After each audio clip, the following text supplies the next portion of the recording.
And joining us now live is the 45th President of the United States, Donald J. Trump. Mr. President, thank you for being with us. Let me go back. I've had a number of people tell me that there were very specific conditions and very specific warnings that you gave personally to the Taliban. Joe Biden is trying to blame you. I want first to give you an opportunity to respond to that, your assessment of what's going on. And what was that conversation to the extent you feel you're able to share it with us?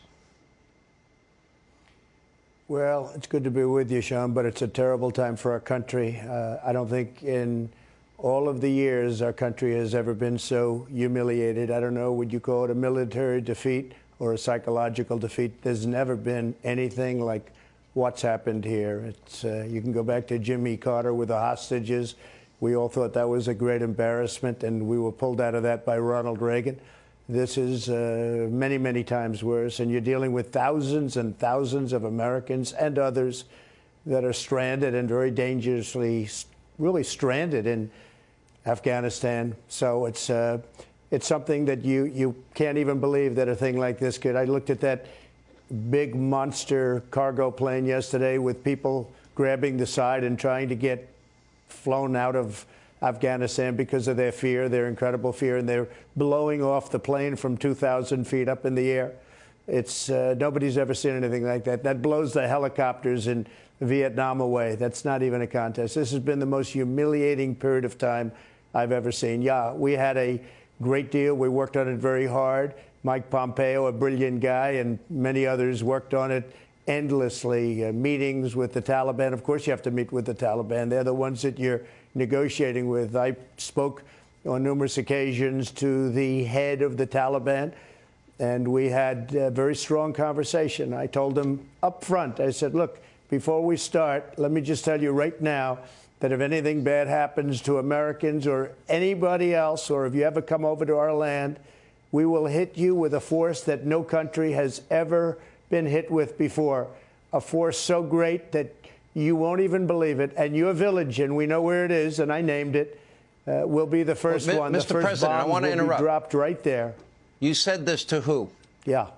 Who did you said to that to who? To Mullah Baradar, who is probably the top person. Now, nobody really knows who the top person is, but I would say that's probably the top person, and it seems to be that's the way it's rolling right now. But I had a very strong conversation. I also had a good conversation with him. We talked for a while after that. That was the primary point I was making, and he understood it. And I asked him, do you understand? He said, yes, I do understand. And I wanted them to get a deal done with the Afghan government. Now, I never had a lot of confidence, frankly, in Ghani. I said that openly and plainly. I thought he was a total crook. I thought he got away with murder. He spent all his time whining and dining our senators. I mean, the senators were in his pocket. That was one of the problems that we had, but I never liked him. And I guess based on his escape with cash, I don't know, maybe that's a true story. I would suspect it is. All you have to do is look at his lifestyle, study his houses where he lives. He got away with murder in many different ways. But I had a very, very strong talk with the Taliban, which I considered to be much more important in this sense because they were the problem. And they'd been there for a long time, and they're good fighters, and they fight hard.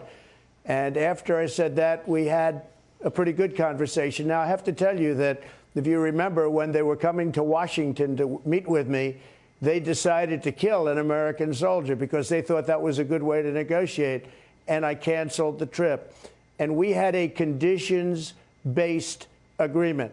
And if you remember, it said May 1st, we want to get out because we have to get out. I've listened to people on your show and other shows say we should stay. They don't know. We were spending $42 billion a year. $42 billion. Think of it. $42 billion. I understand Russia spends $50 billion a year for their entire military. We were spending $42 billion, not 1%. They were saying 1%. That's a lot of nonsense. We're spending $42 billion a year on defending this for years and years. We've been there really now, not 20 years, but 21 and a half years. And we get nothing out of any of these things that we do, whether it's them or many other countries I could tell you about. I'm not going to insult anybody right now. But to spend that kind of money and then to have people get on shows and say how inexpensive it was. And I have to tell you also that we lost no soldiers in the last year and a half because of me and because of the understanding that we had. We lost no, think of that. In Chicago and in New York and in other cities in the United States, many people die every weekend. We lost no soldiers in Afghanistan because they knew I wasn't going to put up with it. And that's what happened. So we had a very strong conversation. Let me ask you this, sir. You know, it's interesting to listen to Joe Biden blame you. I inherited this deal, he kept saying, but he also inherited secure borders, and he also inherited energy independence, and he also inherited 3 vaccines and therapeutics like Regeneron, and we now see what's been unfolding, and he didn't have inflation at the time. I want to go back.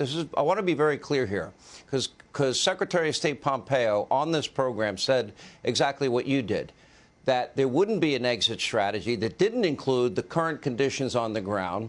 And I have multiple sources, and you're confirming tonight that it sounds to me like you told the Taliban that if they violated any aspect of this agreement with territorial ambitions, we learned last week that 60% of the country was in their control.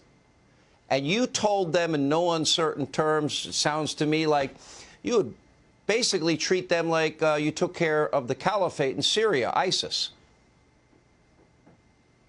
Well, we did. We got rid of the caliphate. Everyone said it was impossible, and I did it very quickly, and I let the generals make the decisions. The generals, the real generals, the ones that were over there doing the fighting, the ones that knew how to do it, because we have a lot of generals that shouldn't be generals right now, frankly. And I'm watching them all the time. But we have some great ones. We have great leaders in our military. We have the greatest military in the world. And we're giving it a very bad reputation by what's happening. Think of it.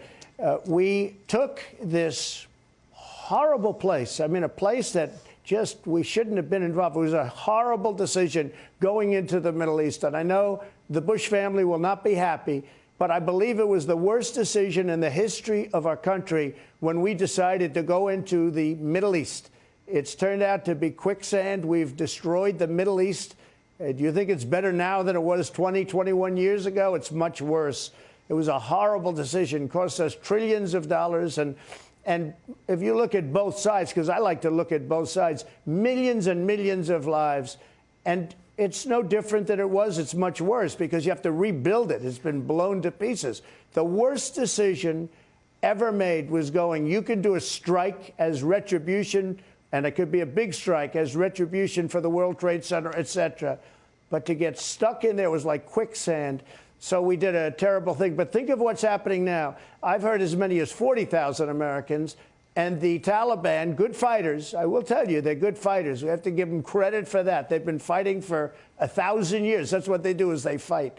The Taliban has circled the airport, and who knows if they're going to treat us right. You know, all of a sudden they'll say, well, frankly, if they were smart, they'd really, and they are smart, they should let the Americans out.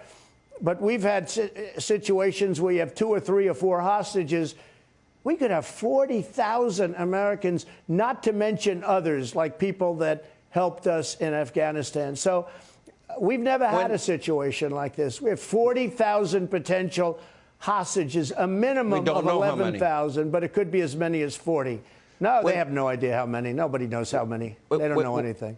When Joe Biden told the country that he trusted that the Afghan military was so far superior, and they were over 300,000 strong, and they had an air force, and we wouldn't see what happened in Saigon, he couldn't have been more wrong. But let me go back to the words you used to the Taliban leader, because we knew last week that 60% of the country had already been taken over by the Taliban. And there was no sense of urgency. To me, under your plan, if they had taken over 5%, not 60, like they had last, 5% that was not in your agreement, what would have happened to them? We would have hit them very hard. Again, the words are conditions, plural, conditions-based. It was an agreement where actually we wanted to get out by May 1st, and they violated the agreement, so we didn't. It's a great agreement from a lot of different standpoints. And frankly, Biden didn't have to even go by that agreement. He could have done. Look what he's done to the border. We had the greatest border, southern border, in the history of our country. We stopped drugs. We stopped human trafficking. We stopped people from coming in, prisoners from coming in. Now you'll have, I mean, you have the worst people in the world. They're emptying their jails into our country. This is like the southern border, but it's handled even worse. Nobody handled the southern border worse than him. We had the most secure border we've ever had. Now we have by far the worst border we've ever had. Well, Afghanistan is the exact same thing. To think of this, we have a military. It's holding it. You know, I got it reduced down to 2,500 soldiers, and they were doing a good job. It was fine. It was a smaller force. I took it down from close to 20 to 2,500, and we were fine. But we have the military there, and we take the military out before we took our civilians out, and before we took the interpreters and other. We want to try and help. But by the way, I'm America first, okay? The Americans come out first. But we're also going to help people that helped us. And we have to be very careful with the vetting because you have some rough people in there. But we're going to help those people. But can you imagine? Now, what we were going to do just very quickly is we were going to take the military out last, okay, last. The people were coming out. They were going to come out. But the agreement was violated, so I held things back because we weren't going to do anything, again, conditions-based. So they weren't fulfilling their obligations and conditions. But here's just to finish. The people come out first. Then I was going to take all of the military equipment. We have billions and billions of dollars worth of new Black Hawk helicopters, brand new, that Russia now will be examining, and so will China, and so will everybody else to figure it because it's the greatest in the world. We have brand new Army tanks and all sorts of equipment, missiles. We have everything. I was going to take it out because I knew they weren't going to fight.